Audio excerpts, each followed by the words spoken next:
आणि सगळ्या तरुण पोरींनो, अमेरिकेला गेलात, लाईटच्या चुलीवर स्वयंपाक करावेच लागतात. भारत सोडला तर इतर कुठल्याही देशात कामाला बायका मिळत नाहीत. धुणं धुवावं लागतं, भांडी घासावी लागतात, सगळं करावं लागतं. त्यामुळे मुलींना आणि मुलांना सगळं काम शिकवा. मी मुलांना सुद्धा शिकवा म्हणते. पुण्यातल्या बायकांनी जवळजवळ स्वयंपाक बंद केलेत. पुण्यामध्ये देवाचा नैवेद्य विकत आणला जातो. मला नागपंचमीला जेवायला बोलवलं, पुरणाच्या 15 पोळ्या विकत आणल्यात, 20 रुपयाला एक.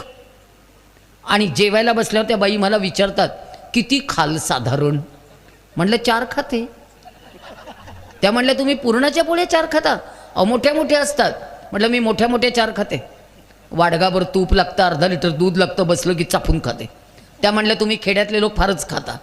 म्हटलं आम्ही खेड्यातले लोक फार खातो,